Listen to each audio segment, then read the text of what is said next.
All right, everybody, how we doing? I'm going to go live just simply today because technical errors or whatnot. It's Carrie here, Wise Leadership Solutions out of Ocala, Florida, and I'm super excited because today I got a special guest. I got a gentleman by the name of Chris Cahill who's going to be joining me.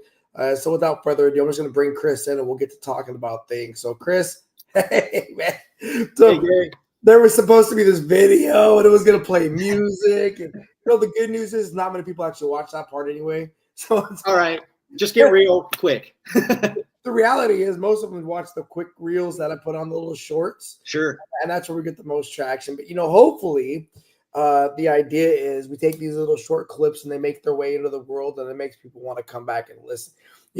What's funny about this is a lot of people that listen so far are my friends from the military that knew me, or my family, or my students, right? Okay. So that's kind of the interesting customer base, or I would say the audience base that as of right now. Now you never know. After today, we might get it even bigger and bigger and bigger, and we'll see where this thing goes. That's awesome. For the world out there, I want to introduce how I know Chris before I get into who Chris is and what Chris stands for. Chris is arguably, I would say, probably one of my first friends here in Ocala. And I say that from the space of when I first retired from the service, came to Ocala. One of mine and Erica's first priorities was to find a church family, right? Find a space that we could worship and we could get to know people that would want to help us acclimate to this new world post-military life, right? And the pastor at the time said, "Hey, there's this men's group that has some other veterans in it, and maybe you should go to that men's group." And so I started doing that men's group every once in a while. What was it, weekly, right? And after a couple months, the pastor says, "Hey, man, why don't you try to take what? Would you be interested in taking over this men's group?" I was like, "Oh man, sure, right? I mean, I want to serve. I'm here to serve." And so I took on this men's group. And Chris came into the men's group right around that time, if I remember. It was either right before I took it over or right after I took it over, whatever it was. But there was a significant period of time after that it was once a week. Chris and I would meet in this men's group, and there may be other people there, there may not be. It may just be Uh-huh. the three of us, right? Maybe only be two or three of us, but we would sit and we would talk about biblical stuff. We would talk about religious views. I found out from Chris about his background as a veteran, so we're going to share that here in a minute. And for a long time, we just spoke about things that we both, I think, really were interested in, and there was definitely a connection there. And then from that day forward, we've always just kind of stayed in touch. Eventually, I transitioned out of that men's group because that season passed. Right, it was time to let it go, do something else. But we stayed connected, and now here I am going into this world of virtually sharing messages and ideas. And Chris was one of the first people I got a hold of to talk to about, "Hey, man, if you're available every other week, I would love to get you on there to not only hear your perspectives on things, but to get that same the chance to have camaraderie and to just have that conversation." So without further ado, ladies and gentlemen, Mr. Chris Cahill from Ocala, Florida. Chris, how you doing today, brother? I'm doing excellent, brother. I appreciate it, man. Thanks for having me on here. And I've been watching your journey since those times, obviously up until now, watching your podcast and stuff. I see them on Facebook and Instagram or wherever they pop up. And I think it's cool what you're doing. And I really love what you do both with the entrepreneurs and with the kids, because you're pouring into that next generation too. And that kind of warms my heart, man. So I love what you're doing. Keep it up, brother. Thank you, man. I'm beat red here. I was outside all day today with them playing volleyball and PT. It was a good day. So, Chris, you're originally from Ocala area, right? Yeah, I went to Forest High School when it was the old one downtown Ocala area, the historic district and so forth. My kids now go to the new Forest High School. Okay. But yeah, I'm from Ocala pretty much my whole life. And I've watched this thing grow from slow Ocala to fastest growing city or whatever in America. So it's crazy. Yeah, that's what U-Haul says, right? And what they said it was like Florida is getting a huge influx of people because I came to Florida from the military because number one, no state taxes. Number two, my wife's family was in Florida. That's why I was a Navy recruiter for a few years. And just the way Florida led during the pandemic really just made me want to go settle there because it felt like they gave people the freedom to be free in a world where it was just kind of scary, right? Yeah. And that's where you kind of see what people stand for. And a lot of other Americans are doing that as well, right? They're choosing to come to Florida. So now what we're seeing is, at least what I understand, is a bunch of people are moving to the state of Florida, and then a bunch of Floridians are moving to Ocala. Right. Right. Because they're getting displaced out of those Yep. beachfront properties, Right. people that are coming from out of town with a bunch, which, hey, you know what? All right. Welcome. Driving property taxes up and moving people into Ocala. We'll figure it out, right? We'll figure it out. There's enough room for everybody. We'll work it out and we'll go from there. But definitely is growing. And so you joined the Marine Corps. Yeah. Right. So you're a United States Marine. Hurrah. Did you join the Marine Corps right out of high school? I did. Yeah. Basically, the short version was my dad wanted me to go to college, and I didn't want to do what my dad wanted. So I went down to the recruiter station down on the boulevard at the time, and I went and I talked to a couple of different people, and I was getting ready to walk out to my car. And then the Marine Corps recruiter came out, and I'm not a very big guy, and he came walking out, and he's like, why you want to be in? And I kind of told him, I was like, because my dad doesn't want me to be. And he kind of laughed, and he said, well, why don't you really show him? And I'm like, what do you mean? He's like, well, be a Marine. He won't like that at all. And I went and sat with him, and he's like, if you really want to prove to yourself that you have everything you think you have inside you, he's like, join the Marine Corps. And that kind of got the hair on the back of my neck to stand up and kind of feel like a little bit of pride that I can do that. You don't tell me I can't do that. So it was really a prove to myself that I could do it. And it was one of the best decisions I ever made. The brothers I still have from the military, you can't match that in the civilian world as much as you try. It's a different, it's a different breed, a different relationship, and we have a different language too. And I would never trade that. Yeah, for sure. So you joined the Marine Corps, went to basic, shipped off. Anywhere in particular you loved the most while you're in the Marine Corps? Well, the fun one, I will tell you, I actually ended up as a range coach. I was 0311 infantry. I ended up though as a range coach in Hawaii, which meant I got to go up to the top of the hill and look out over the Pacific every morning, teach people how to shoot rifles back when it was old iron sights. And I got to teach people how to do that. And then by 1500, we were done cleaning up brass, and I was out surfing. And I got to do that for like 18 months or something like that. And I met my wife. She was going to college there and everything. So I got to meet her, and we're still married, 27 years now. We've been married. We didn't get married right away, but we've been married 27 years. And it all goes back down to Waikiki Beach, man, where college girls hanging on the beach, Marines walking down the beach looking for girls, found them, sat down, had a campfire, talked until the sun came up, and years later we're still together, and it's great. So Hawaii was, you can't beat that. You can't. I mean, it's a very commonplace saying, right? Everybody you talk to that ever gets a chance to serve on Hawaii. I got the chance to do 3 years on Guam, and it was very similar, right? Yeah. Just having that freedom to go down to the ocean, having that, especially, I guess coming from Florida, but Florida, you grew up in Ocala, so you're a couple of hours away from the ocean. Yeah. Hawaii, it's just like Guam. It's within, it's quickly, you can be there. Absolutely. And Guam used to crack me up getting the boonie cars. The beat up little cars that hop from 5 miles down the road because that's about as far as you had to go. Yeah. Good stuff, man. They also call them Guam bombs. There you go. Because the sailors and the Marines will go there and they'll buy them. And really it's just a change off of cars, right? Yeah. But I love Guam, man. Yeah, great. There's a piece of me that's always going to love the island life. I went down to Puerto Rico last year, and it was very similar, right? And what I loved about Puerto Rico, my family, of course, my wife is from Puerto Rican descent, from the New Rican side of the house. But what I loved about Puerto Rico was it's only like a 3-hour flight away from Florida. Right. You can be there, vice having to go. Florida's got some great beaches too, but that island vibe is just something that's hard to beat. Absolutely. So why'd you get out of the Marine Corps? Well, being a grunt, I remember I was out in the field one time, freezing, hungry, everything else. And then it was funny. I told myself then, I was like, I'm going to college. Yeah.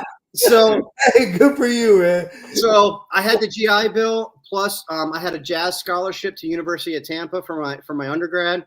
Okay. So I had enough money when you combine the GI Bill plus a full ride scholarship to cover. I got a place right off of campus and everything, which became the hangout. And a lot of veterans we all just hung out with each other because we were birds of a feather, whatever. So we hung out, and then we started a band because I'm a drummer. And we started a rock band, heavy metal band, and then we would play bars on Friday. And so it's like I'm going to college, and it's all paid for. I'm playing in a rock band on the weekends. I got my own apartment, which was basically a party pad for a little while, with like-minded people, that had shared experiences. And it was actually some of the best years of my life.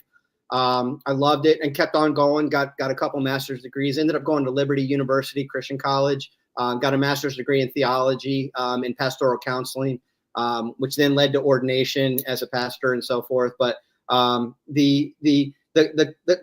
loved college. If I could be a full-time student, I would. I'll probably go back and get a PhD next. But I'm having such a blast in business. I'm like, why do I need to get education when I'm doing it? Like, I'm actually out doing it. So that was kind of the college story. I think to that point, right? I think a lot of times, again, I'm also a person that just collected a lot of education, right, along the way. And I got the plaques to go on the wall, and I did those for a variety of reasons. In the military, there was this, at least in the Navy, there was this period of time where it was like, oh, you're not going to make senior chief or E8 if you don't have an associate's degree, right? So I was like, oh, well, I got to get an associate's degree because I wanted to make promotion, because I wanted to get more opportunity. I wanted to get better retirement. Pick your reason. Then it was, oh, you got to get your bachelor's degree because in order to make master chief, you got to be stronger or better than the rest of these other people, and it's a differentiating factor, right? So that's why I got that. And then when I got my master's, I was just like, man, I'm just bored. Like I was on shore duty. I didn't have a lot going on. The Navy had free tuition assistance, and I love to learn, right? I love to learn. And I used to tell people, or I still tell people, I tell my students all the time, like the associate's degree just meant that I could function in a classroom. The bachelor's degree meant I could learn some stuff at the level that the professors wanted me to do it. But the master's degree was really that twist where I had to really critically think, and it changed my whole life, right? Like, and I did all those pieces of education for my work, right? Like, so my associates was like marine engineering. My bachelor's was fire science because I was a firefighter in the Navy for a bunch of years. And then I got my master's in organizational leadership because I was going to become a command master chief. And I just, why not? And then as I look back on my life, it's not the pieces of paper, right? But it was the experiences, right? Yeah. And we're going to talk about this today because as we talk about leadership and people and feedback and whatever, I believe people want to continuously have opportunities to grow, right? And if they're in a space where they feel like they're not growing, they're not being nourished, they're not getting cared for, they're not getting what they feel like they need, they're going to struggle, right? So that's actually a big thing. And there's 2 points you just made. I don't want to steer too far off of today's content, but one thing about the master's degree that I learned, like you said, it makes you have to think and have to use critical thinking and entertain ideas, even ideas you don't agree with. And you might have to write a thesis paper about making an argument for something you don't even believe in, but it forces you to have to think. One of the things, and I was thinking about this today when I was thinking about the podcast today, and I was driving and I got to this red light and this guy started honking and the guy starts putting his hand out the window at him, and I'm watching him go back and forth. And I was like, and as I was looking at it, I'm like, and I don't know their education, and I'm definitely not trying to be judgmental, but one of the things that I've learned, at least when I'm around different peers, a lot of times the ones that have more education are more open and become better leaders because they're more open to being able to say, I see you where you're at, and I understand your perspective from your experience, your stage in life, your social economic status, and so forth, rather than instead of just looking at everybody as we're all equal, because we're not. God loves us all, but we all have different strengths and weaknesses. There's certain things I can do great, but I can't figure out how to turn my own TV on without my son helping me. So like we all have our strengths and weaknesses. But one of the things that I learned, like when you see people that have a master's degree typically or greater are better at looking at other people and recognizing where they are. And I also have a degree in counseling, right? So that's a big deal for me is I try to see people and recognize, oh, I know why you think I don't agree with it. And I think it's because you don't know all the information, but I see why you get there. And let me help nudge you softly towards maybe better understanding. And so, yes, you don't need any degrees. Some people may be gifted with that automatically. But I will tell you, for me at least, and a lot of them, when I look around at my peers, you can see better leadership, not because of the classes they took, but because of their ability to maybe open their mind more and see things from various perspectives. If that means. Yeah. No, I kind of liken it to, okay, in the service. And with my students, I see this. They love the structure, right? They love, okay, if I do these certain things, I learn these certain things, I could try to get another rank. Yes, that makes sense to them, right? Right. That makes sense to them. People that like to learn, people that are hungry to learn, that are always interested in learning, they also want to know, though, okay, at some point we're going to call this one done, so I can then move on to the next thing. Yeah, eventually you got to put it on a shelf and move on, because you can wrestle forever. Well, they know it's never over, Right? But they do like to feel the satisfaction of climbing the ladder, right? And climbing up and knowing that, man, I'm proud that I got that thing down and I learned it, and I'm going to share that with everybody. Oh, and there's another thing I got into now. I'm gonna work on that now, and then. And you know what happens a lot of the times with these people that love to learn, you'll see them get credentials and education pieces, and they just kind of just put it on the shelf. They don't mean anything. It's not, it's for them. That's not that big of a deal. Exactly right. It's the journey. And there is a difference between the people that get these accolades, but then never actually use them, and the people that are audibly, they're actually using them, putting them to work. And that's what I will say. For my peer group, for the people that I know, I know a lot of phenomenal people that are good at leading people, but they don't always expose themselves to the critical thinking skills that might be required to take it a step further. That what if they would have their experience compounded by that education piece? That's going to unlock so much more. Does it mean you need it? Like you said, no. But man, if you had it, when you do it, and oh, by the way, it gets you through the doors, right? It gets you through the doors, through people that might stereotype you one way or the other. And where a lot of vets have those challenges, especially career vets, is they don't get to that piece till later on in life. So you knew coming out of the service, you wanted to go to college, and you knew that when you went to college at University of Tampa first, what was your first degree in? So I actually started in education, and I thought I was going to be a teacher. All my parents, I say all because they've both been remarried. All my parents were teachers. And some of them teach here. In fact, I meet a lot of people in business that like, your dad was my favorite teacher. He won a national award, Teacher of the Year, like the national version of that a couple times. Like he was a really, he just poured into people. He loved nurturing people. And I do too.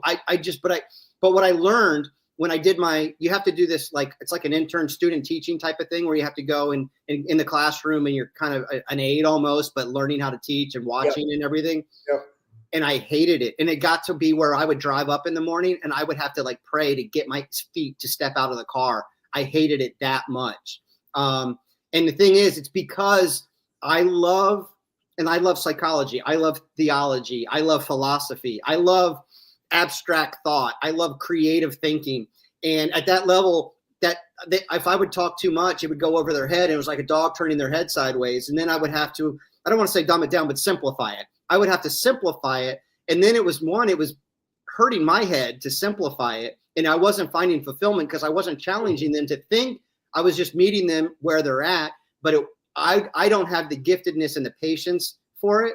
And so I actually ended up despising it. And I felt like I wasted that whole experience. And it was fine because I was able to transition that into finance, and then from finance into theology, and then from that into business and so forth. So it all worked out fine. And so what I learned was I don't do well with children. I need people of a certain level of intellect and maturity. But when I find those people, and it is typically entrepreneurs, because I need people that are out there trying to take the hill every day, have that warrior spirit, whether they're veteran or not. They have that, I got an idea. I'd rather fail my way than win yours. Let's go take the world on. I do well with those people, and I do well with people that have an IQ above a certain amount, where when I sit down and I talk abstractly about what if, they go, yes, instead of, well, Chris, how would I do that? Yeah. If I have to tell you how to do it, then maybe you shouldn't be an entrepreneur. Yeah. But Well, I get that. I get that. And it's coming across my life, I've led all kinds of people from the variety of 18-year-old at the time to 45-year-old. I mean, you typically in the service, right? You got this generational broad gap, and sure. you have to learn how to communicate, connect with all these different people. And then I tell my students, and I tell myself this: the place you choose to be employed, right? Whether it's your own gig or not, doesn't really matter. Typically, in my mind, your place of employ, like I don't feel like I'm employed. I'd be Right. honest with you, right? I'd be lying if I said I felt like I had a job, right? I got Yeah. a place I go every Right. day. I got a place that I got to do things, but I always figure out a way to get myself to a level above whatever's expected of me. So I'm not working for anybody else. Sure. And you could say it's a mind trick. You could say it's whatever, but I figured that out. But if I'm going to put myself in a space to be around people for that much of my time, Right. and I broke it down for the students for one period, one whole day, every class I taught this. And I was like, all right, look, I go home every day, typically about 5 o'clock, 5:30, and I'm usually in bed by a certain time. And then I'm asleep until another time where I get up and come back here. And the majority of my waking hours are spent here with you guys, right? So if I wasn't fulfilled in that, Right. I'd be gone Yeah. because life is too short Yeah. for me to Absolutely. spend 3/4 of my waking hours somewhere I don't feel fulfilled, right? And my heart, but yet you have to discipline your mind to figure out. So I talked to them. I said, okay, so if you got a job somewhere, pick the place, right? Burger King, McDonald's, whatever, right? I'd ask them, I said, how much you make there? And they'd say, pick a number. And $15 an hour, $16 an hour, whatever it is. I'd say, okay, do you like the job? Nah, I just give them the money. I said, okay, so that's how much your time is worth. Your time is worth $16 an hour. Oh, but Master Chief, that's where all the place I can get a job. Look, I'm not dogging it out. Right. I'm just telling you, you need to find more reasons to work there than just for the check. Yeah. Because that check ain't worth it. So, right? so let me challenge that real quick. Let's do it. I agree 100%, 110% if that existed. So, but here's the challenge. And my wife often says this to me because sometimes I get into this because I'm an entrepreneur and I'm a consultant and financial advisor to entrepreneurs. I'm surrounded constantly by a very small demographic, maybe 10 or 15 or 20% of the population that is actually entrepreneurial successful, not hobbyists, but actually successful at it. And she has to sometimes remind me that because a lot of the things like what you and I are talking about make sense to us. But how many people, 80%, I don't know, I'm making up that number, but 80% of the world, maybe that all they can handle is that job. And she's like, well, Chris, you just assume that everybody can think like you and wake up and say, there's a problem. Let's come up with a creative way to solve it. No, they wake up saying, I got to pay a bill and that boss is going to pay me if I show up. I better not be late. And that's all the capacity they had to think. And she has to remind me that.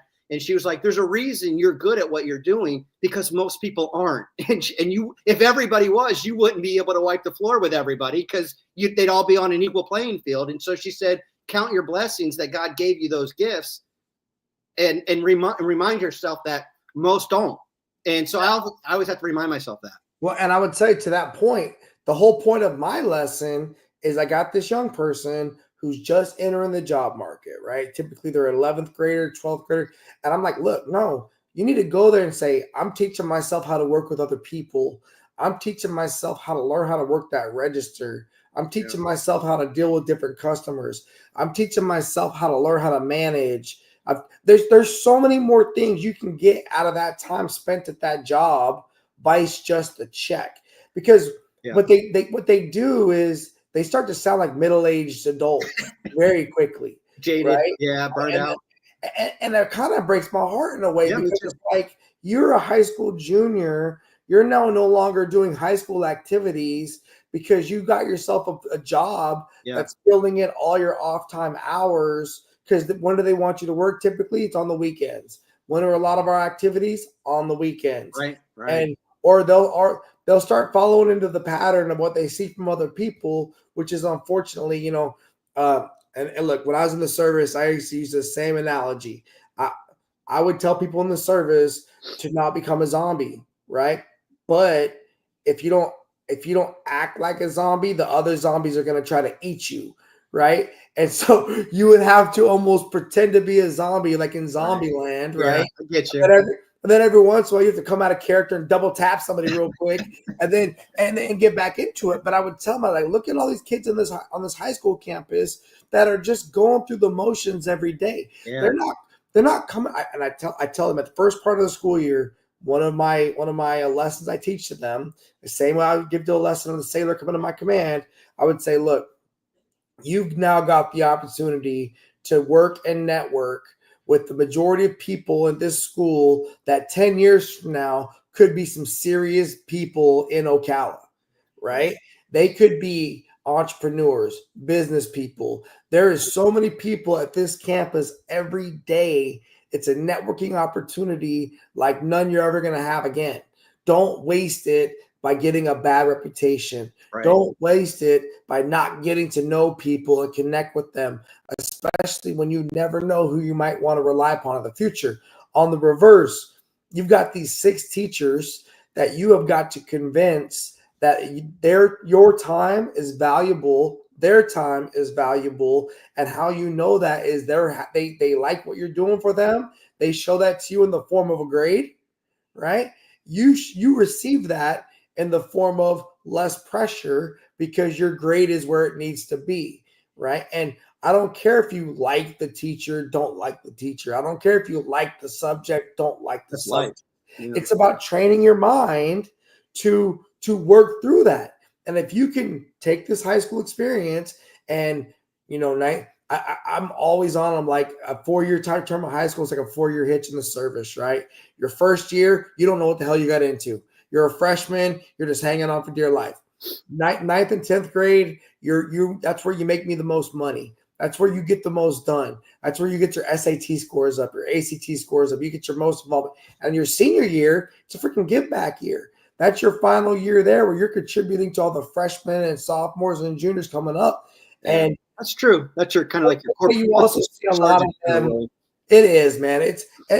But to your other point, as I talk to my other partners out here in the world of Ocala, it's incredible how many adults have never had that critical thinking conversation or that challenge to be like, hey, look, I got it. You just need to get a certain dollar amount to get your bills paid for and get to a certain place.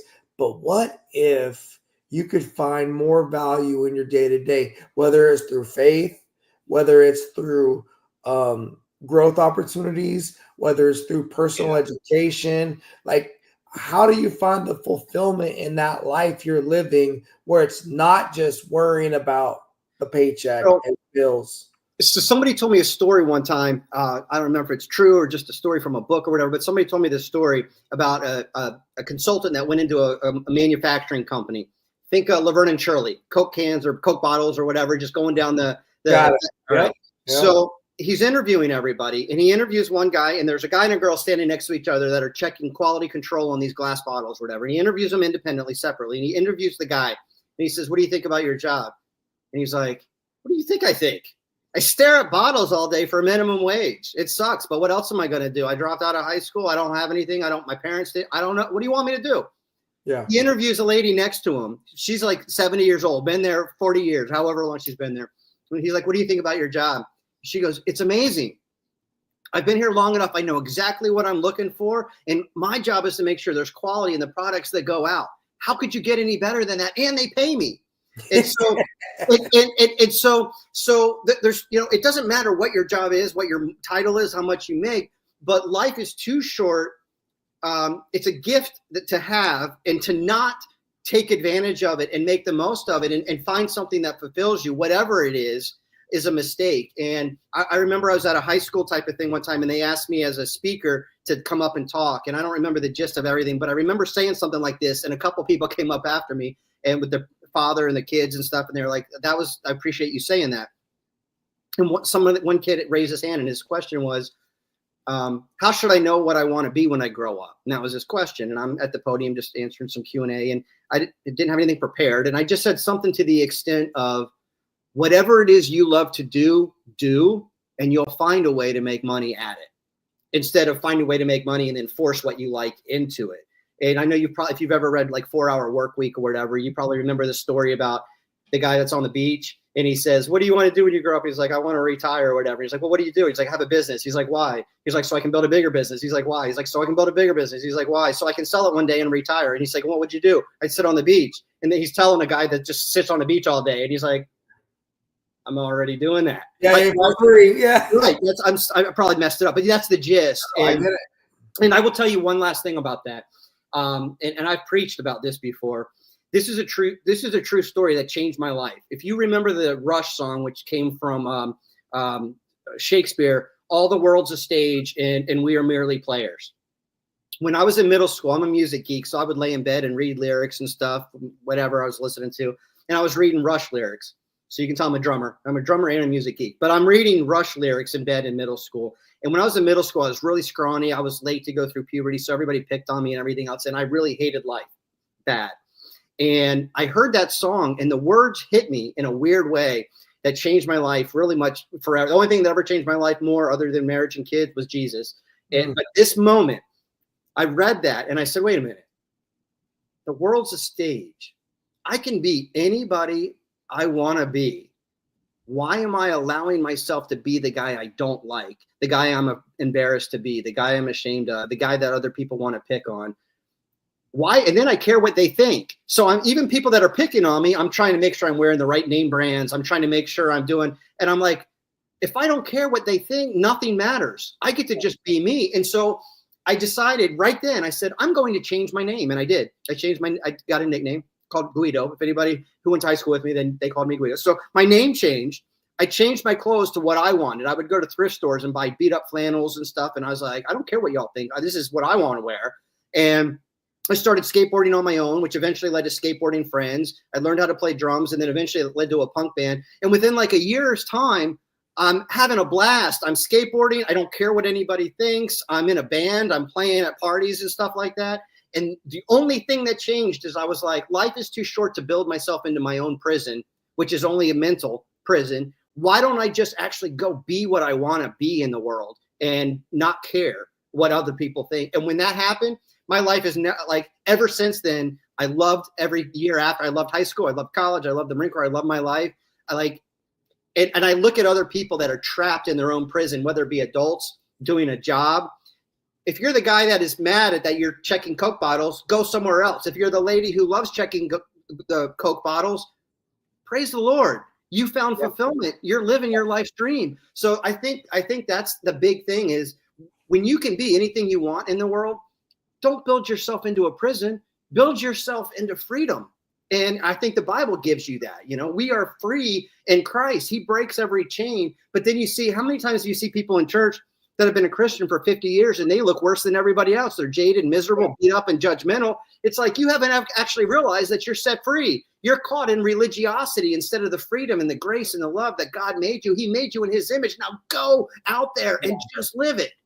Yeah. No, it's just a paradigm shift, man. It's just, and it's wrecking. You ever seen, or have you ever heard that story about the elephant, right? There was an elephant that was raised overseas, like in Thailand, and they had a baby elephant, and they would tie the baby elephant up to something, and then the baby elephant would not be able to get away because it just was not strong enough. Well, eventually the elephant would become this huge, monstrous, powerful elephant, and they would just throw this little rope on it, and the elephant wouldn't move because he was trained to think that he couldn't break the rope, and nor would he try. And I've seen that my entire life. You know, when I joined the service, there was very few people in my circle who ever joined the military. Very few people in my family joined the military. Even though my dad was in the Navy in Vietnam, my grandpa was in the Navy during World War II, which is hence why I looked at Navy, because honestly, that was my connection, right?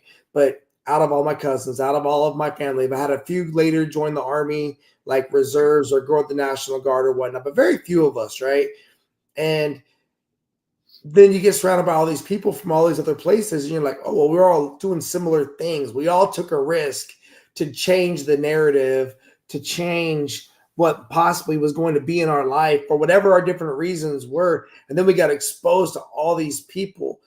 And then once you get exposed to different ideas, you can't never, I You don't can't believe unsee you it. can go back, right? Yeah. I don't, you just continue to keep looking for those different ideas. And I love mentors, right? I love I do people too. that can give me advice and coach me up on things because it's what I'm passionate about for other people. So Yeah. part of what fills my cup is having somebody else make sure that I'm doing good, right? And that I'm on the right track. And I'll tell you, being married and you've been in a long-term relationship. I've been married to my wife since 2002, been together since 2001. And she's my number one coach. You know, Sure. she's my number one person to give me that advice She'll and put give you in me your that place. for sure, right? Because she knew me way back before I had all. She knew me when all I had was Right. two sea bags, She right? knows Gary. Yeah, and you know that's an interesting perspective, right?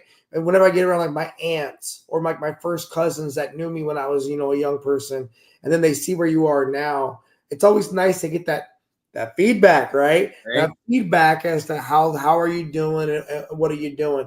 Um, I'll tell you everything about this conversation is why I love you, bro. You Because too, bro. this is the kind of stuff that I'm into. Because I'm surrounded by young Americans every day, all day, and we're having these kinds of conversations. Awesome.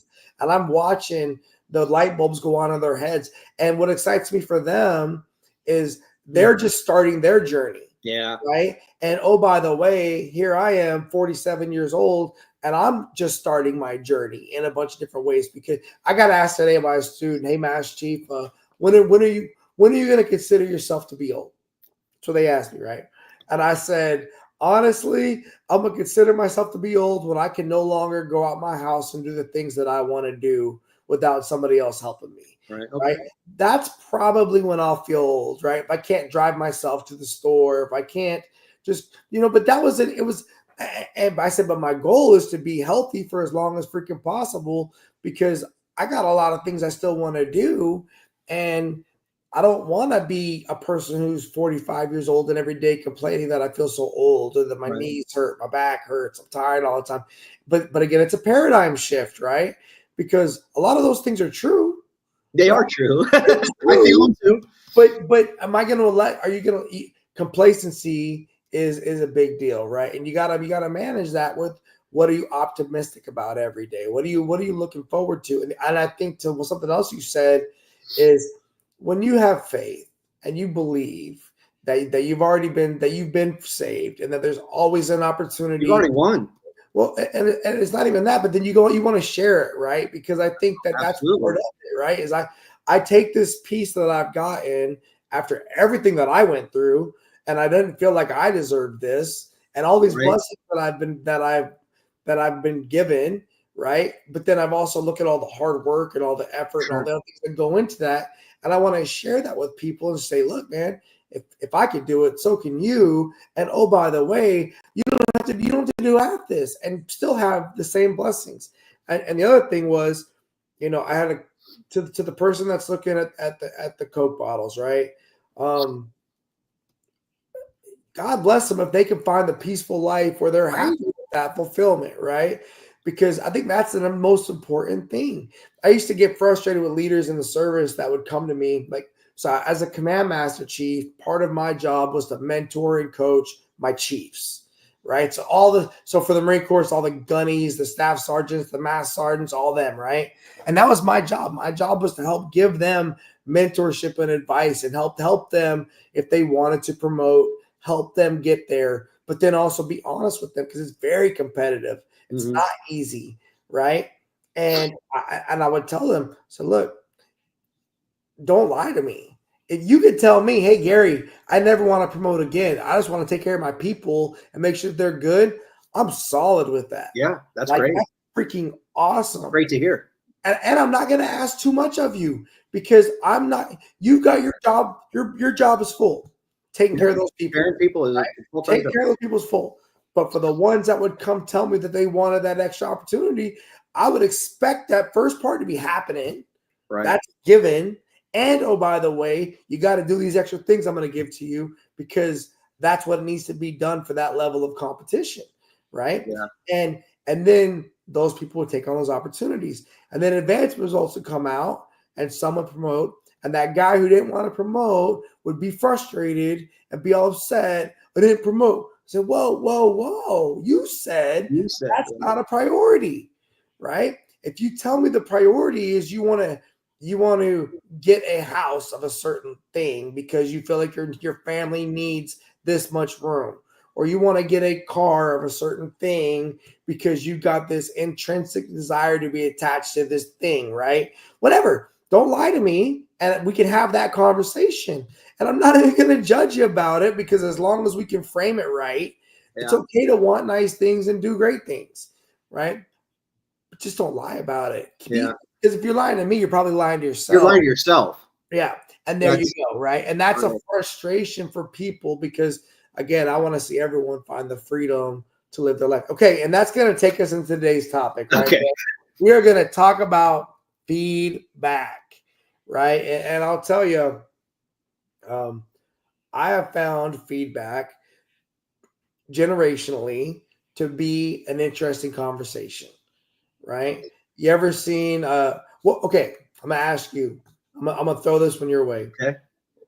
What do you think is the difference between feedback you would get from your grandparent, right, to your parents, to you, to your child, right? So, for Okay. example, how do you think your grandparents gave feedback to your parents as they were growing up in the house? How did your parents give you feedback as a young person growing up in the house? And then, Yeah. and I say that because as we get into the business sense, that's great. We're going to talk about that. But some of the most important feedback is in our homes with our Right. family. And I feel like, for my students that are listening to me, and they've got to give feedback to their parents. For the parents that are hopefully listening, they got to give feedback to their kids Right. or to each other, their Right. spouses. We've gotten these things in our head that, as we were given feedback, that maybe are not as, I would say, well received as it maybe previously was, right? And so I was just curious, could you pick that apart a little bit from your perspective? So I can only speak, I guess, from my Yeah. experience, right? So I'll think about my grandparents, my parents, myself, and my kids. Does that work? Yep. So when I think about I'll think specifically. I think about my grandfather. He was the most influential in my life growing up. Feedback from him was short but very specific and direct. And so he wouldn't say a whole lot. He didn't. It wasn't a 20-minute conversation. It was very. He'd watch. He'd sit there quietly, and then he'd be very direct. You know, when you do it that way, this is going to happen. And that was kind of how he was. And now the interesting thing was, with me, he was very mentorish, whereas with my mom, his direct sibling, he was very harsh. Okay. And she was scared of him. I actually adored him. Even though his limited words, it was kind of like that wise old man at the top of the mountain. Like, he would always say a little bit, but when he did, I soaked it up, and I was like, wow, thank you. That's wise, kind of thing. Is how I looked at him when I was a kid. But my mom was scared to death of him. She was like, you say the wrong thing at the dinner table, and you're going to get your hand slapped or whatever. So that was kind of how hers was. When she was, when my parents were raising me, like I told you, my parents split. So for a while, I was raised with my dad at half the time and my mom half the time. And they were opposites. My mom took a lot of that harshness from my grandfather, but with very little tact or diplomacy. She doesn't have, it's not in her DNA to have tact. So she was kind of one of those, I'm going to tell it the way it is, and you suck. And it was like, great for my ego. Now keep in mind, I remember I told you my middle school story. Mm-hmm. I lived with my mom up until that time, and I left at that time, broke her heart, but it was the right thing to do. And I left to go live full time with my dad.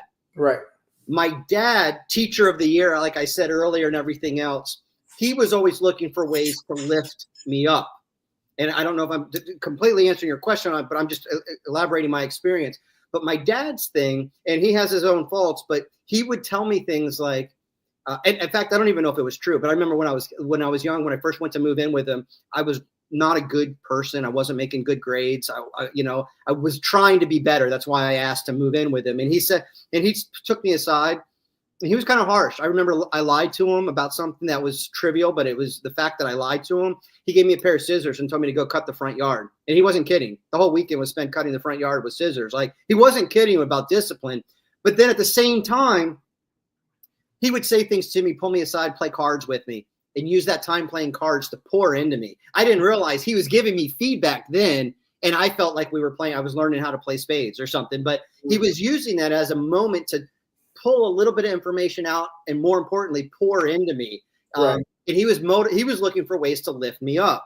And so he would say things like, man, do you realize I teach kids all the time, and I don't know if I've ever met anybody as bright as you.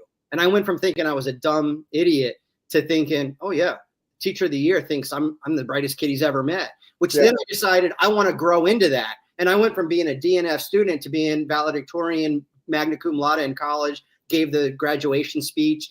I literally went from being the kid that everybody failed to the number one kid in the college. And it was like, the only difference was my dad gave me this motivation. And so his positive feedback, and he gave me the negative, but he found a way to I think when you give feedback in anything, even in corporate or wherever, you got to give just as much positive as negative. And if you give the negative, it has to be built around building you up.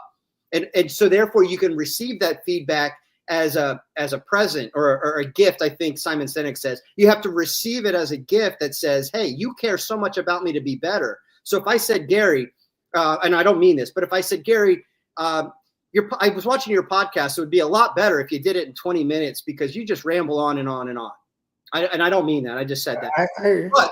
But if I said, hey, Gary, man, I love your podcast, man. What you do, and I don't know how you can fill an hour with such good content. I bet you if you had that in 20 minutes, you'd be so powerful, you'd have twice as many viewers. You'd go, let me think about that. And it was all in the delivery. And so my dad, and I still do this as a business consultant, I've learned everything's in the delivery, and feedback is all in the delivery. And if you learn to give feedback as a way of saying, I'm here to build you up towards a common goal. I want you to succeed. And because I know you have the capability of reaching here, I want to challenge you with something that might take you to that level rather than, man, you're falling short. That was my mom versus my dad. And I think that same thing applies. And when you mentioned feedback, and I'll get back to my kids in a second, when you mentioned feedback, I actually wrote down all the things that I thought about feedback. And I watched a couple of TED Talks to see what others were thinking about. And I wrote it all down and I brought it to my office and I gave it to them. And I said, what do you think about this? And they gave it back to me and said, we already do this.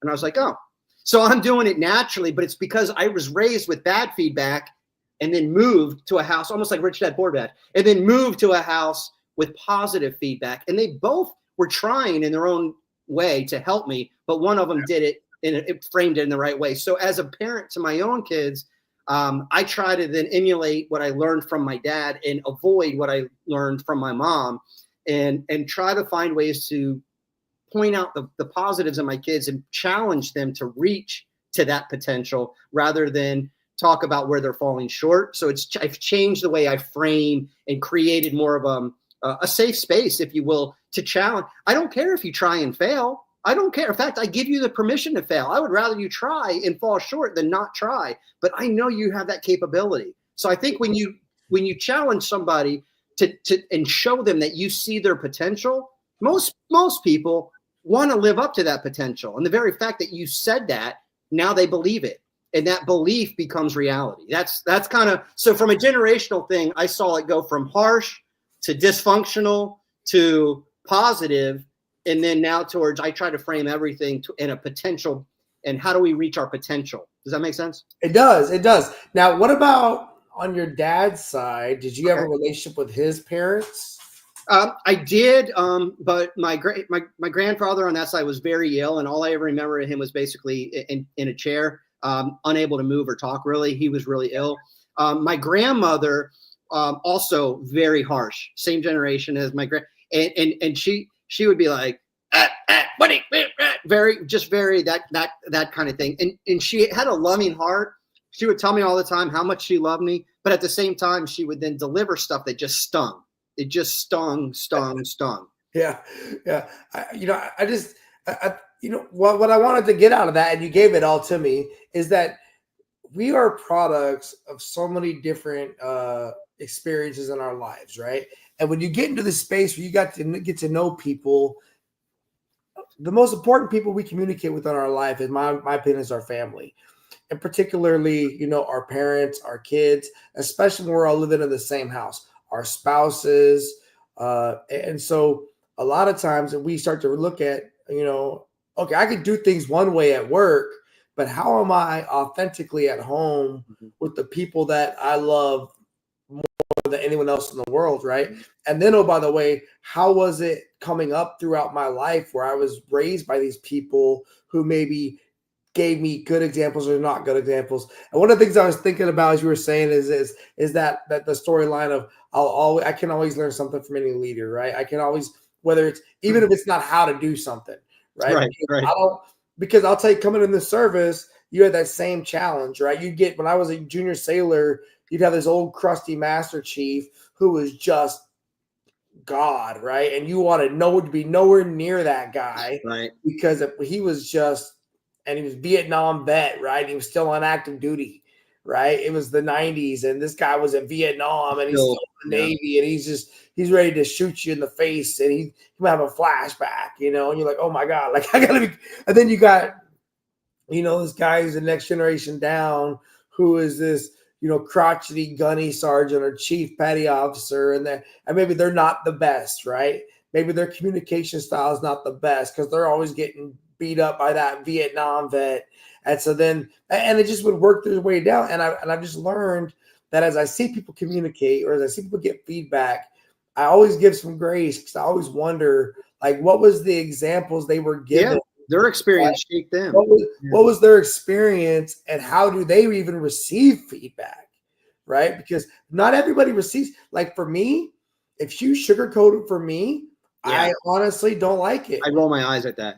I start to feel like you're trying to blow smoke, and I'm like, okay, just tell me good job then. So what do they call it? The compliment sandwich or whatever? Build, break, build, good, bad, good, however you like to say it. That concept of, I say something good about you, then I tell you the truth, and then I say something else good and you can see right through that. And it's like, great, everybody learned how to do that in 9th grade or whatever. Like that, it just sounds cheesy. Just tell me.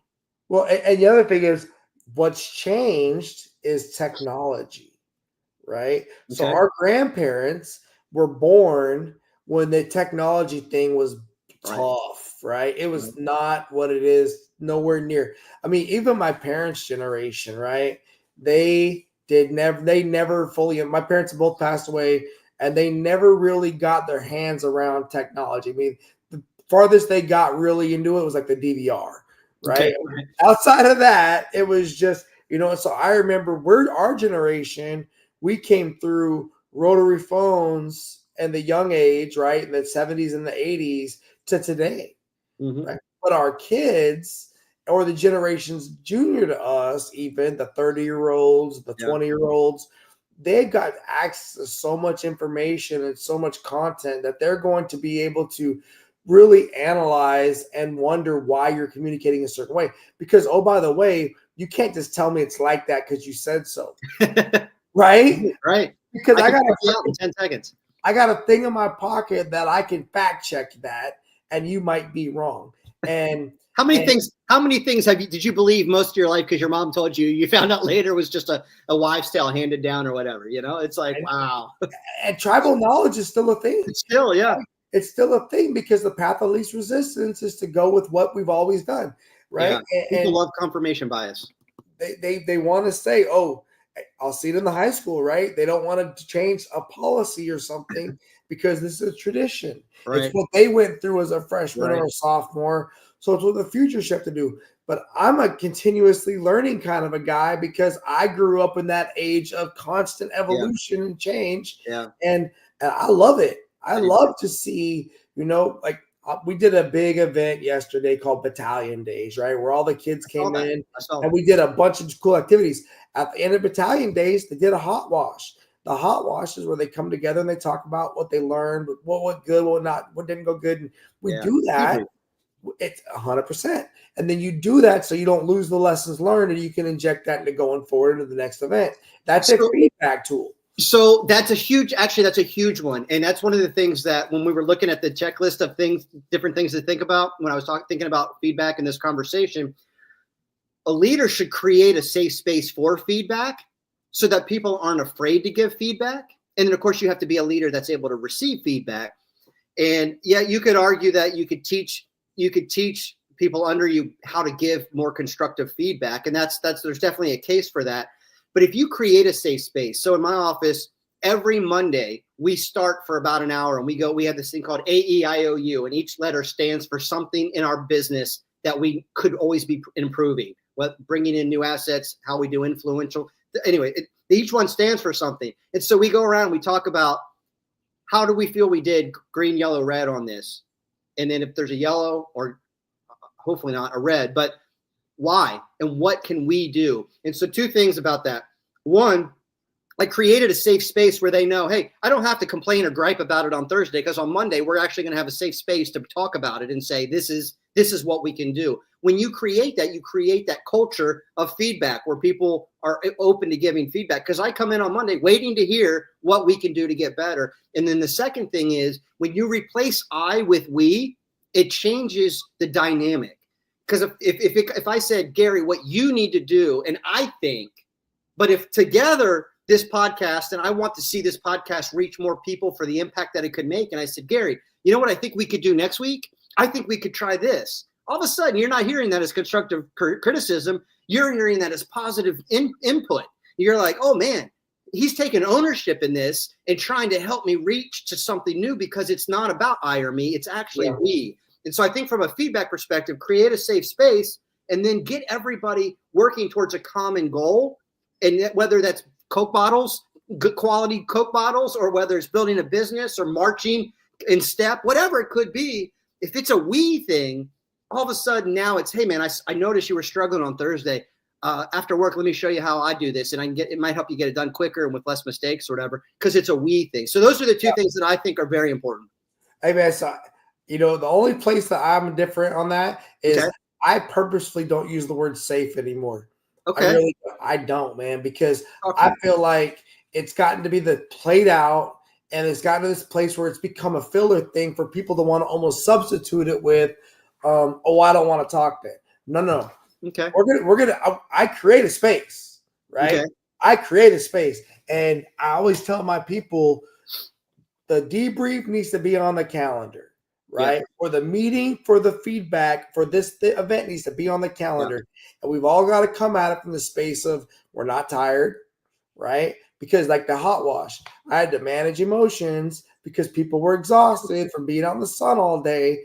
I want to get a few quick ones, but then everyone needs to get out of here, because good job today, everybody. This was a great freaking day. You guys did great. We'll come back at it later and do it again when emotions are not so hot, right?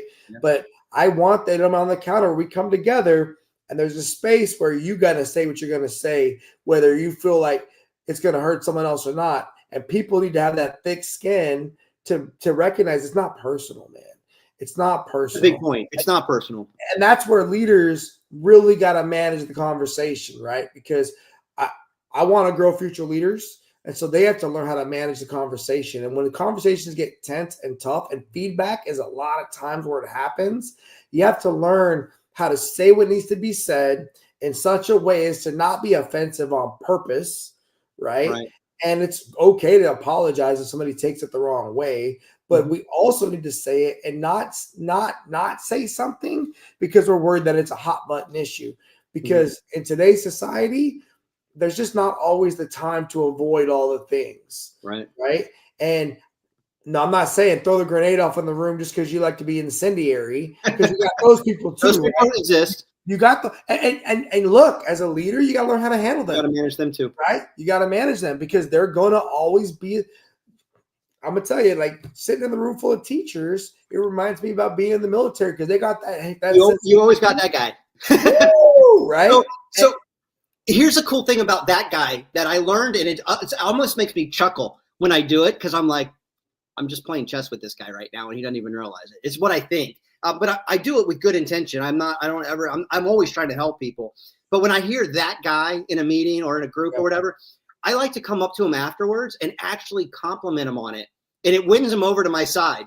And then once he's on my side, then I can say what needs to be said. And so I'll just say, man, I love how you're not afraid to say what needs to be said.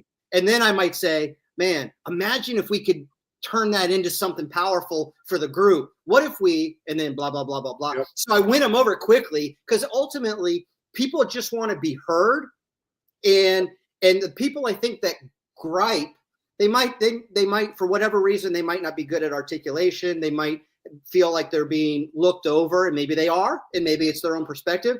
But I think that the people that gripe, they do just want to be heard. And so when you tell, you're like, man, I'm glad you're not afraid. They feel heard, and now they're okay. Well, you know, and some of the truest stuff is said using comedy, right? Yeah. One of my favorite Eminem rap lyrics is like, some of the truest stuff is said in jest, right? It is. So he'll use comedy as a way to say some things that you're like, how would he say that, right? But he gets away with it because it's comedy. And it's only funny because we all know it's true. Exactly right. Right. Exactly right. And then the other piece of this is, for me, I like to watch body language a lot of time, right? So I like the feedback to go. I like to not always be the person choreographing the group feedback. Yeah. And I like to watch. And when I see the people that kind of close down, I want to open the door for them to say what they got to say and get out of, because here's the thing. I like group feedback sessions because it shows me who trusts the organization enough to want to talk about what they really think. Because some people would just be like, you know what, to your earlier point of, I don't feel safe saying this thing out loud because I'm going to get ostracized, or I'm going to get picked on, or I'm going to get whatever. So I'm just going to not say nothing. Yeah, but then you might have either, number one, you might have the idea what I need to hear, right? Or number two, you might have this resentment. Or number three, you just want someone to ask you, right? All can be true. And I do believe that for the people that are in the upper levels of the leadership team that are coordinating this group, and I think if it's a group feedback session, there does need to be some mature people in the room that can manage the conversation and protect it from getting to be out of control. Because groupthink is a thing. Because, you know, people can, you know, all those things can be true too. But I love those opportunities because those are ways to get to know your people. You get to see if everyone's trusting the organization. It's team building. You're making me think, I think it's Monty Python or whatever, when he's like, we're all individuals. And everybody's like, yeah. And one guy's like, I'm not. You know what's funny about that? Back to the generational thing, right? Look how old Monty Python was. It's still relevant. It's still right. Still relevant. Life of Brian, Holy Grail, they're all right. Brother, such a clever way to look at religious dogma too. It's good stuff. It is. It's all people are still people, right? And human emotions have not changed. And the other thing I found out recently, as much as people love technology, right? At least for my students, they really love when the technology, when they're so busy that they're not looking at technology. Yeah. They really love that part, right? They love doing stuff outside together as a team. They love having meetings and conversations and all that. Like, they don't mind being alone and looking at their phones too. Don't get me wrong. Like, they'll be happy to recluse into that space, but they really enjoy getting outside and doing stuff. And I think the problem that a lot of people that are maybe the next generation of them have is they're exhausted having to put it all together for them to go outside and do it, right? And that's going to be a challenge, right? Because I think that the younger generation is wanting to get outside and interact with each other and not just be virtual everything and not just cope. Yeah. I'm telling you, man, I see it. I was going to say you have a front row seat to it, but when I look at like my kids, I actually feel like, and nothing against the generation above them, but I feel that they're more engaged in life than the generation above my kids. So the people from 20 to 30 are still kind of, in many cases, there's always exceptions to every rule, but I feel like if you took that 20 to 30-year-old group, a lot of them are still very much kind of tech drowning. But then when you look at the next generation that's about to graduate high school and move on into the world and so forth, I feel like they're hungry for authentic relationship again. They really are. I would say, and you know, there's the whole generation repeating themselves. Yeah, there you go. Yeah, and I'm into those conversations too because I believe it to be true.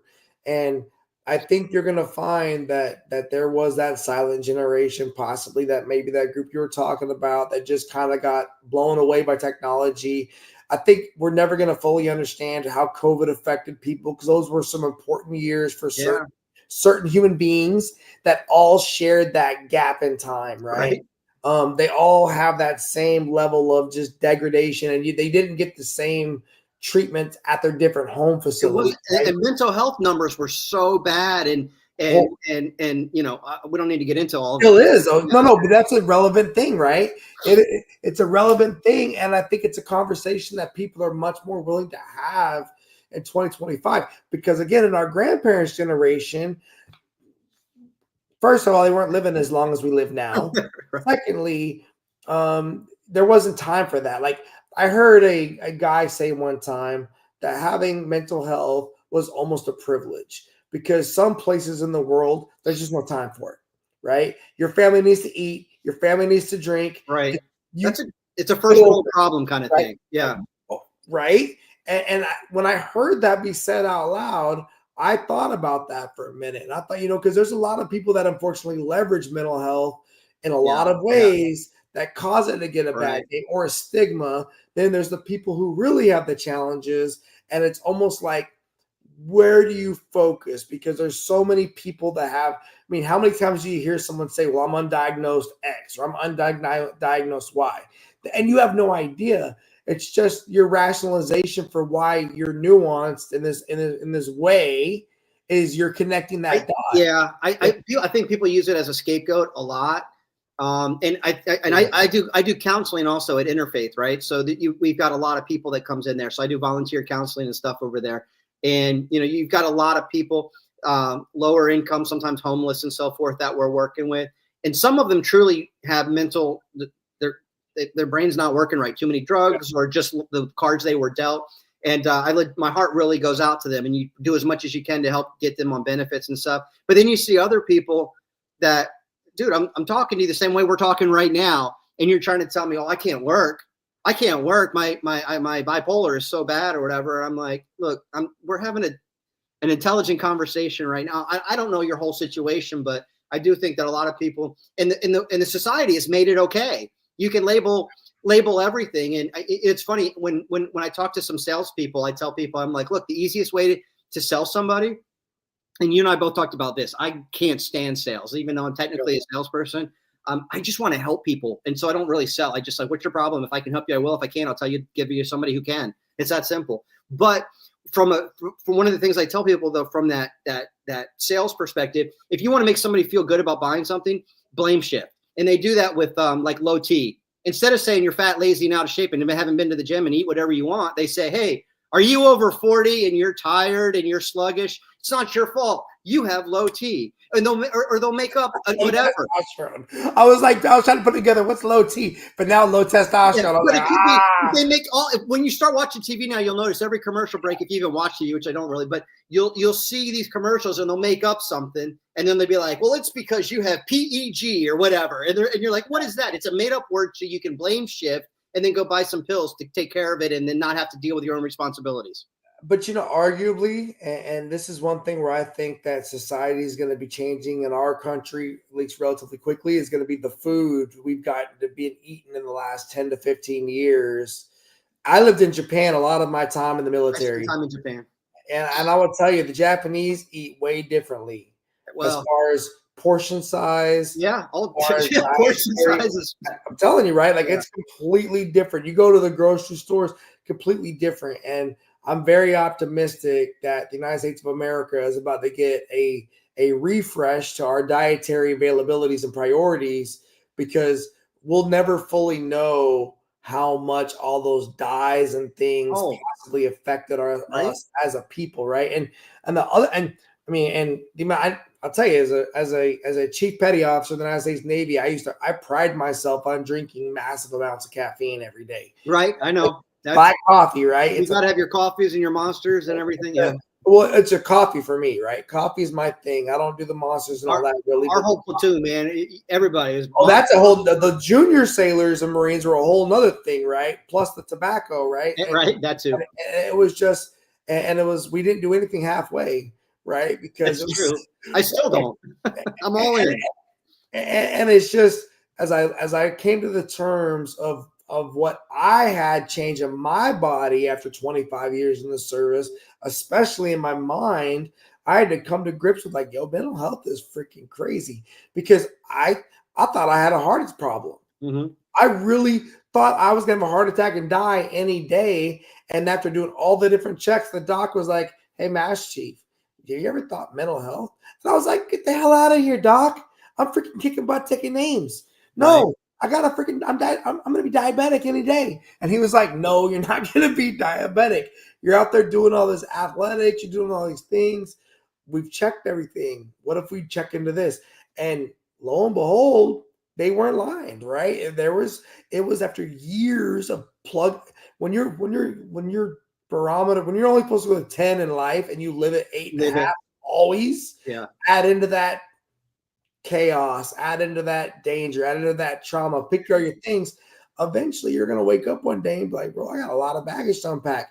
And then looking at your life, the life you lived throughout those years, even as you were talking about middle school, right? You know, we could all go back and forth on stories, especially. I mean, my children have been much more. You ever seen those videos on like Facebook or whatever it is? It's like when I was 15 years old, I was in some dude's car, drunk, cruising down the freeway. My 15-year-old's afraid to go get outside and check the mail. Right. We're not the same, right? We're not the same. Well, there is truth to that. There is truth to that, right? Our generation, at least my generation in the 90s, bro, I was before. I mean, I moved out the first time when I was 15. Right. Right. Left home because I was pretty confident I could do better on my own. Yeah. And mom and dad were like, bro, you're wild. So you got to go. Go ahead.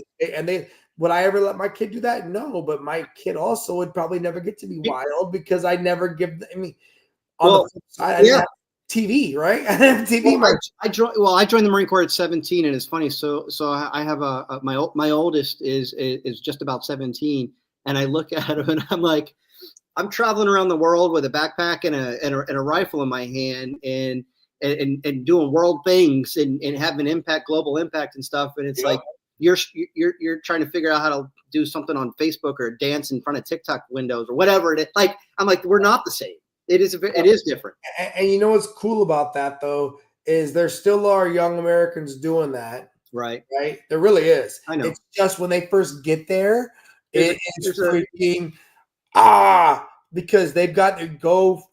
Again, our generation handled basic training. Yeah, I'm sure you see it. Oh, 100%. 100%, man. The youngest sailors, I got a lot of training on this new generation because unfortunately they start looking at doing bad things to themselves much faster than our generation did, right? Because it's just, again, the word resiliency, which is another word I don't like to use too much because it gets a lot of usage. And I don't want people to become complacent with the word, right? I want them, when you use the certain words, I want it to mean something like, oh, crap, we're worried about this person because we're worried about their resilience. So I don't like to overuse the word, but they need to know, and this goes back to the whole other thing about the Coke bottle checkers, right? I want you to value so much your life and whatever it is you're into that you would never think about any other thing. And then if you wanted to change something about it, there's help. We can help you do that, right? And I don't want you to feel like pessimistic about it. I don't want you to feel depressed about it. I want you to feel optimistic. Because there's a God that loves you. You've been saved through the blood of Jesus Christ. There's all these things for you. I'm here for you, but you got to put the work in, bro. And I'm not gonna sugarcoat it. Not gonna lie to you. And they have to learn that. I get a really good reaction from my students because they know that they're going to get that from me, right? And it was so refreshing to get out of this service where I felt like everybody was kind of leveraging mental health all the freaking time and like leveraging safe spaces and resilience. I get out of the military, I come here to the civilian world, and these kids they're like, Mass Chief, let's go do 500 push-ups right now. Like, what? But the difference is they go home to rough homes, right? They're not living in some barracks getting paid on the 1st and the 15th. So they're still looking for ways to get out and to do something else where somebody else is already learning how they can use words to leverage it. And then they can just get off every day and go sit in their barracks and eat freaking Captain Crunch and get fat. And I digress. Yeah. Right? I'll go down that rabbit hole and away we go. Hey, so, how do you think in the civilian sector, let's go back to corporate. Okay. How do you think management should leverage or should utilize HR when it comes to feedback? Should they involve them in feedback? So I can't stand HR. I'll just be blunt. This is why I threw the grenade out there though. Because when people hear HR, it's almost like me hearing the word jag. Right. Right. I don't like I can't stand HR. Because if I need you, it's implied we don't trust one another. We can't work this out. Exactly. And if we can't work this out, then I'm a bad leader, you're a bad leader, whoever. Exactly. We got bigger issues than you said, I said. But in a lot of corporate sectors, the term HR comes up when it comes to providing feedback. So why do you think why are we in that space in the business sector when it comes to HR? So I had a similar conversation with my wife about this not too long ago. And it kind of goes back. Remember when I was saying earlier, and she was like, Chris, remember, you're blessed with certain gifts and abilities that 80% of the world doesn't have.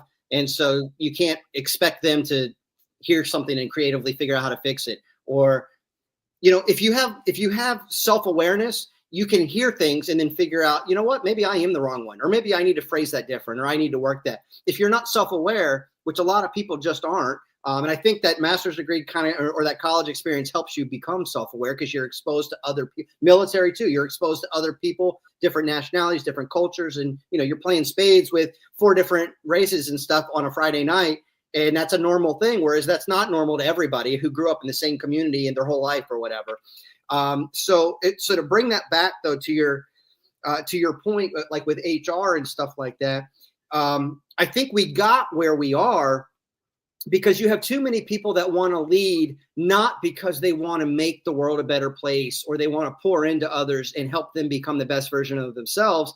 They want to lead because they want that plaque on the wall, or they want that extra rank for whatever respect they think they'll get from it or whatever, rather than the guy who said, I just want to love my troops. I want troop welfare, mission accomplishment. I want to love them.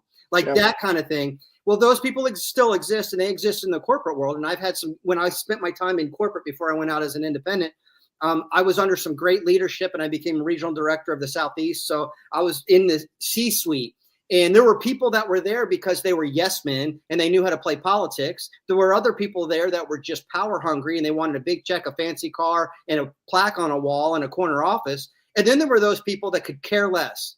None of that mattered. I'm coming in. I don't care if I have an office or not. I'm going to walk around in the corporate office. I'm going to go meet with people, find out where their challenges are, and then figure out how to help them overcome it. And they used to say DRRO, develop relationships and remove obstacles. That is your objective as a C-suite executive. And that was it. If you lived DRRO, your life would be great. If you were the politician, the yes man, the brown noser, the power hungry person, the lieutenant that says, do you know who I am? If you were that guy, that you got no room for that. However, this world rewards that. This world rewards that more than the person, if you look at the tag under my name, that just says, I wake up every day to serve. That person is treated oftentimes more like a janitor, regardless of what their career is or their station in life, because so many people are climbing the corporate ladder. When you have that, you had toxic leadership. Toxic leadership doesn't create that safe space. I know you don't like that word, but doesn't create that team environment, doesn't create a esprit de corps, that morale. And so when you don't have that, you have to bring in a babysitter. And when you bring in a babysitter, now it's sign here. It's politics. That's my perspective. Hey, no, man, you're right on time. Look, you're exactly where I am, right? And I love your passion and your energy because trust me, I live it. I am there, and I think this is something else that's going through a renaissance, right? And I think technology is changing the game. I think it stems from this whole, so again, cancel culture. I did air quotes, right? But we went through a period of time where everyone was getting sued, right? Right. It was Yeah. all about litigation. It was a huge litigation culture. And then people were they were paralyzed by the potential they could get accused of something. And they were afraid of that. And they didn't want to give up everything that they would work towards to get to a certain space in their life that was validating them. And they were afraid to get just whatever end result, right? And then you got other people. I heard it the other day, Patrick Bet-David is somebody I listen to a lot. And he said, nothing is worse than a lazy person, because lazy people want everything you got, but they want it fast and they don't want to work for it. Hey, my wife says, don't be mad at lazy people. They didn't do anything. I get it. No, but they're typically the ones that are haters, right? They're typically the ones that are like the ones that are gonna try to cast the blame, Oh, sure. or to come in. I've been in rooms with people before where I had to talk to a person who was being difficult, and my jag or somebody like, Matt, we shouldn't have a one-on-one conversation with them. Then I shouldn't be doing this job anymore. Right. Because if I can't talk to this person directly one-on-one, then why am I even having the conversation to begin with? Right? It's pointless. It's pointless. But I think that lacks authenticity, right? And if you're an authentic leader, if you're an authentic person who's not afraid to have the conversation, and if you're going to accuse me of something, then you know what? We're going to go down that road and we're going to freaking figure it out, right? But I'm not going to live my life in fear because of your freaking threats. Because here's the fun fact. Typically, that person really is who they are. Mm-hmm. And that other person is just typically living a facade, or they're typically living in a space that's manufactured. And that's what they're worried about, is getting found out. Right. And I think the other thing of it is they're worried about losing something. Right. And I get it. I've been in this space where the more senior I got in the military, the more I saw it. Right. The more I saw people that were just snakes, man, just manipulating things behind the scenes to manipulate outcomes and using administrative levers to frustrate people and emotionally wreck people. And then, oh, by the way, entertaining fraudulent lies in the sake of advocating for people that are very lesser than. No, there's just three sides to every story, right? But when I think about feedback, I think that I would much rather have someone who's going to tell me what I need to hear than someone who's going to freaking not tell me what I need to hear, and then call me in a room with HR or call me in a room with some jag to give me a piece of paper to document it, because they want to make sure they get a record of. If I was ever doing that to you in the service, I was preparing to kick you out. Right. And I would tell you that to your face. I would be like, just so you know, this is me now preparing to kick you out. I'm building a case to get you. Yeah. Because I'm tired of trying with you. I've tried 2, 3, 4, 5 times. So now we're going to create the paper trail to get this thing going. Right. And oh, by the way, by the time I get done with this, you're going to love me. You're going to want to stick around, because you're going to find out I'm not really a jerk, but you're a jerk. And I'm tired of playing with you. But I think that in the corporate sector, people are so afraid. I've seen this a lot, and I've seen it in the high school too, right? These kids, you say the wrong thing, and they're going to be just emotionally just, oh my God, you hate me, or oh my God, this person hates me, and you have to teach them, like, look, it's not always personal. Don't like we use last names in our OTC, and I do that because your last name is not your first name, and you like you said earlier. Oh, they knew Gary. Right? If you called me Wise, or if I called you Cahill, it was not the same thing. It wasn't the same. Right? Exactly right. And you built that strength inside of you to have that bearing, that self-discipline to lock it in, and you go to attention, and whatever that dude's going to yell at you, whatever, right? Yeah. I'm here. I'm here. I'll take it. They need you to take that, right? And that's what I teach them, because the one thing for certain, and you said this earlier, life is not always going to go the way you think it's going to go. And how you handle those moments are freaking uncomfortable. As soon as you think you know where it's going, God's going to laugh. Yeah. Yeah. And but you have to be able to handle those tough times and be able to come through it and show them that I'm here for the right reasons. And I'm not trying to be a problem. I just want to understand. And if I'm a leader, if my mentorship, my guidance has always been, if you're going to give someone feedback, go get HR. then my guidance to them is, why do you want to be a leader then? Because managers go get HR. Right.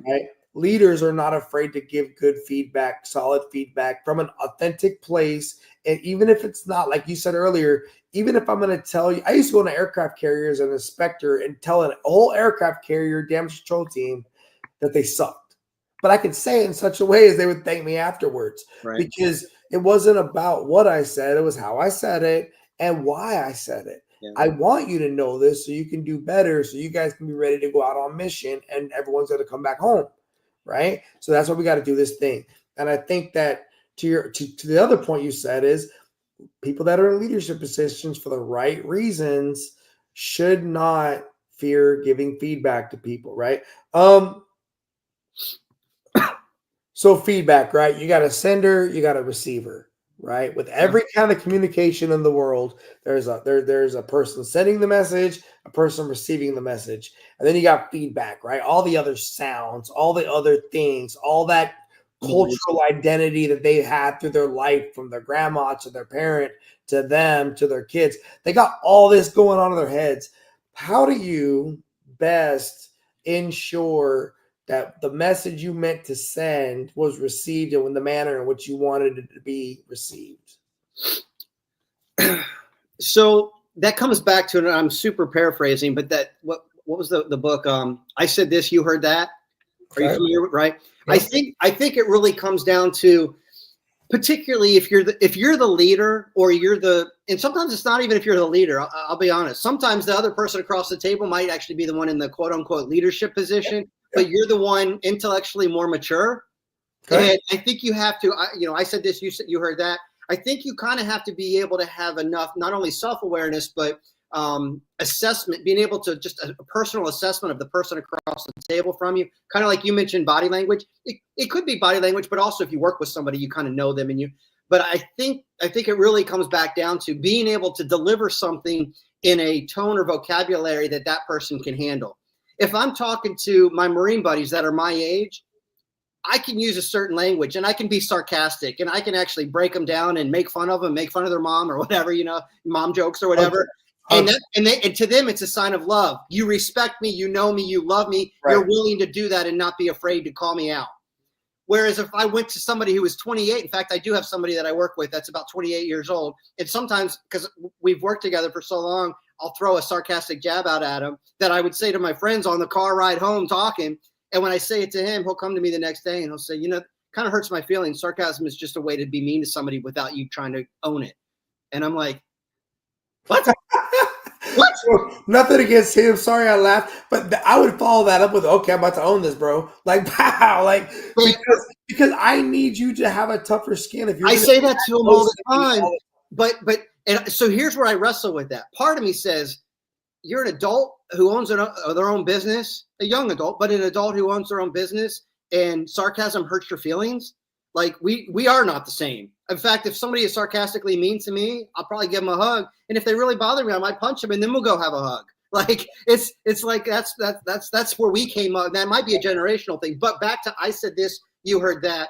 The other part of me has to then assess that and say, Chris, if he's come to you, he's clearly thought about it all night and slept on it, which means it truly is bothering him. So maybe he doesn't have a thick skin. But then if I'm the one with the higher IQ or the higher intellect or whatever, or just the one with more wisdom or more years alive, if I'm that one in the relationship and he said that to me, then I'm the one that's wrong. I do need to fix it. Even if I think he doesn't have a thick skin, maybe he doesn't, but maybe I still have to meet him where he's at.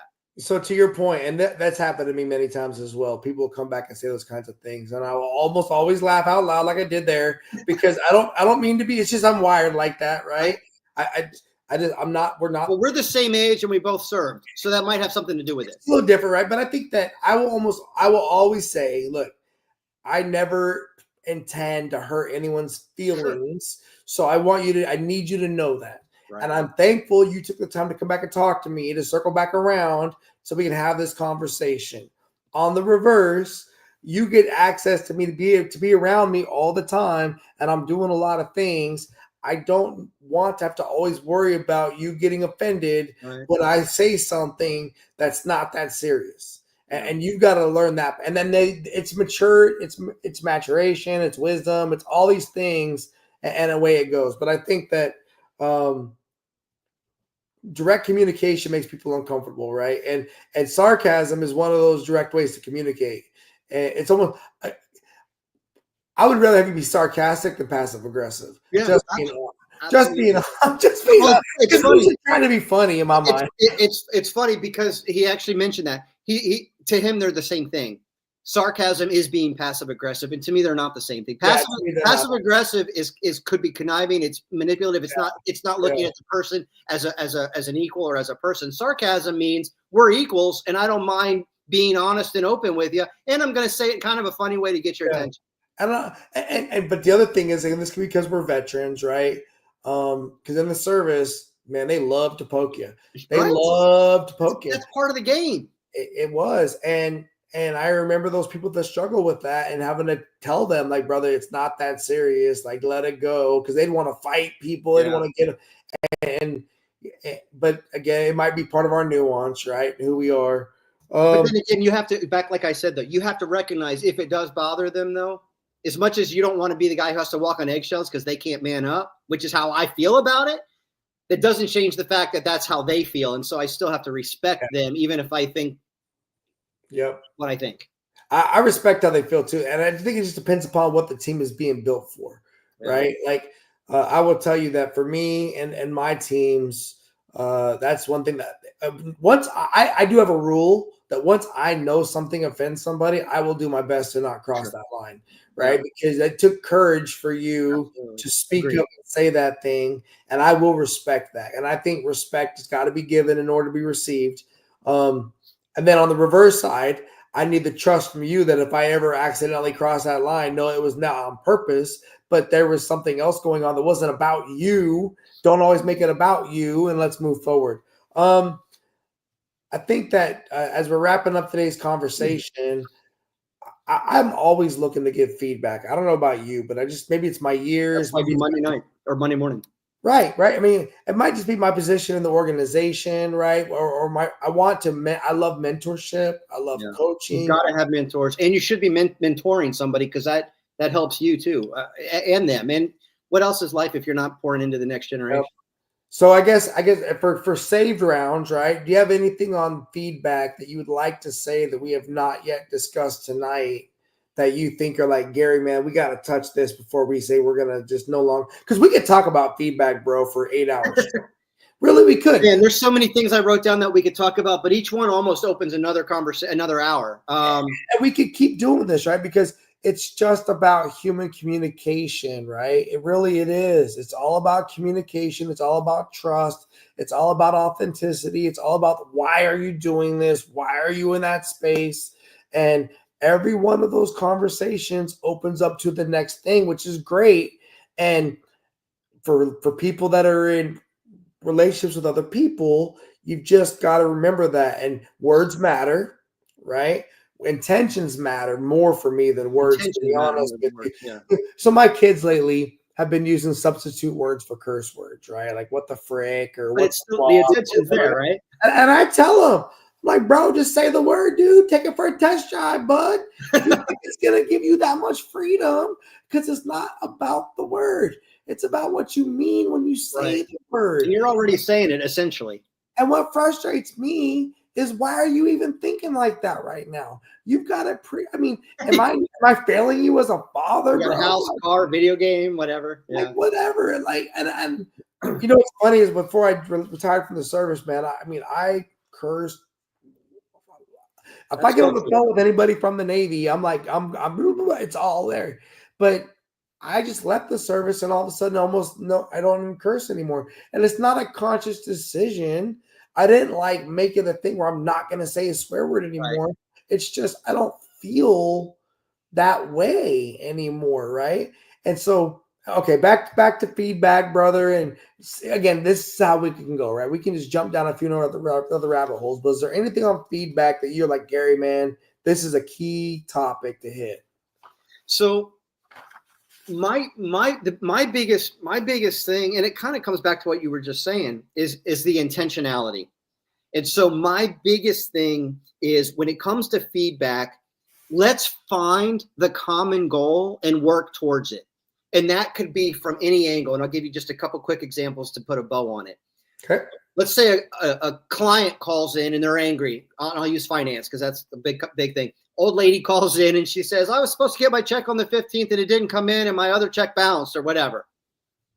And she's angry and she'll call and she might be talking to somebody in the office and she's getting irate and they're trying to look up her file and find out if it was lost in the mail or whatever. And she's getting angry. And then they just pass her to me and they're like, Chris, this lady's off the chain. Will you take care of her? And I have a way of, by the time they're done with the call, they're laughing with me, even when they come in angry and whatever. And I tell everybody it's all in the delivery. And the only two things you need to do is you need to make them feel heard and go towards a common goal. And it's all in the delivery. And so during that time, I'll just say, listen, tell me what's going on. I know you've told it 5 times. Tell me again. And I apologize. And then they tell me, and then I say, man, now I don't necessarily take ownership. I don't say, you're right, we screwed up. I'll just say, man, if I were in your situation, I'd be frustrated too. So now they felt heard. And then what would it take to actually help you get what you're trying to accomplish off of this phone call? Well, I want that check here yesterday. Well, since I can't do that, what if I could jump through hoops to try to get it there as quick as possible? That might mean I have to call the company that was supposed to send it, have it stop check, mail it again. But she in that situation knows, okay, this guy he can't move the moon, but he's going to do everything he can to help me. Now, the same person might have said, ma'am, I don't know what happened to the check, but we'll have to get a new one issued. It'll be there in 10 days. And all she heard is, when I said it, oh man, I'd be frustrated too. What would it take? I want my check. I can't get it there yesterday, but what if I could get it there as soon as possible? I would love that. Awesome. As soon as I hang up, I'm going to make phone calls. I'll even call you back and let you know it's done. Then I call the company and say, put a stop order on that check, mail it again. Same thing the first person was saying. Then I call them back just to make them feel really special. And I'm like, hey, I made that phone call. The check is being overnighted to you so you can watch it through FedEx. That way it won't get lost. You'll have it by Monday. And then they're like, man, thank you. And then I'm like, I get it, man. I get it. I've had my checks bounce in my life when I was younger, and it's stressful. I don't ever want that to happen again. If you get that problem again, give me a call. And then they're happy. And it was all in the delivery. The exact same thing happened, but I changed it. And so my thing about feedback is, one, there's no such thing as bad news. You can still deliver bad news in a good, politically correct way, even without having to walk on eggshells. How about just be mature in your delivery? But it ultimately comes down to let them feel heard, and then focus on a common goal that you are working on together. And then you make it that we. What will it take? Yeah. And so that's my big takeaway. If you don't remember any of the TED Talks or any of the bullet points or any of the books, just let somebody feel heard and then tell them you'll help them reach their goal. And all of a sudden, everything is good. And so if you put it in your children and child high school perspective, I would think the same thing. Man, I'm frustrated. Why? I got it. What would it take to get there? Awesome. If I could help you maneuver things to get there, that'd be great. It's the same thing. Yeah. I would say for me, as I close up today, it's number one, I really appreciate any feedback, because at this point in my life, I feel like I have to draw it out of people, especially when it's personal feedback, right? Like there's something like God bless my wife. She'll give me all the feedback in the world. And I love her for that, right? But I mean, I want the feedback when it comes to like my professional stuff, when it comes to my personal stuff. I want to know, am I doing the right thing? We all want to know that we're on the right track. And when my students or when my coworkers or my peers or anyone else gives me feedback, God, I value that, because number one, I know it can be intimidating, right? Especially if you're trying to give feedback to a supervisor or a senior, right? That gets always intimidating, right? And plus you got a short ball-headed guy who's loud on purpose, right? Like that can be intimidating. But I really appreciate that they care enough to say something, right? Because that shows me they actually care. They care about the team. They care about the organization. And then on the reverse side is I've learned to ask if they want feedback, right? Now, like I said earlier, I'll create those spaces where feedback is meant to be given, right? It's not optional. Everyone's going to be there, and we're going to sit there. We're going to have a conversation about it, because I want them to learn how to contribute even when it's environment is intense, right? Because I don't want them to be those people that miss out on opportunities to show what they know just because they don't like somebody in the room or whatever it is, because that's just too close-minded, right? Like that's not how the world works. But But I asked them, hey, I would like to give you some feedback. Are you open to hearing that? Yes or Good. no? That's a good Right? Because I and look, I'll also give feedback operationally in the moment, right? No, yes, maybe so, go. And that's just how life is, right? And I'm training them to be in a space where they can operate. And there's a difference between being operational and the Oh, big operation's difference. over, nobody's dead, and now let's Right. debrief it and talk about it, right? Hey man, Chris. The operational thing, by the way, when my kids get operational dad, that's Marine dad versus pastor dad. Yeah. And it's funny because the voice changes. The pastor dad is, well, why do you think you did that? And then in the moment when it's operational, because there's problem, it could be had a car, you could get run over, whatever. Then they get Marine dad. They're like, hey, now stop, get over here. And then that dad they don't like. And so they work hard not to get that dad. Well, and there's typically a reason, right? There's a risk. There's Absolutely. a threat, Usually some risk. there's something going on, and I really do though feel in our country in particular, in the United States of America, I feel like there's a renaissance of people being able to want to work together with one another in the real world, I agree. even if it's using technology, because technology is never going away. So even if we're using technology, I believe that there's going to be much more direct one-on-one communication, not just email, because I believe coming out of the pandemic, everybody realized like we don't We want to need each be other. in that world, right? And oh, by the way, I think authenticity is about to be the new, my big things are I want a united team. I want everyone to have the same opportunity, but you got to use your abilities to the best of your God-given ability. And if you want to get that better opportunity, you got to raise your ability level, period. And technology is the neutralizer for any other problem. Technology changes it for everybody. Right. So just and I always tell them also, like, I love when they're leveraging me. I'll tell them, I'll laugh, like, you're leveraging me, right? You're using me right now, right? I'm like, just at least ask me for, hey, Master Chief, Right. can I use your name in vain? Right? Right. Because I love it. As long as you're doing it with the right reason. Right. As long as you have the right spirit. Don't take advantage of me, but I'm here to work with you, to partner with you so we can go places and do great things.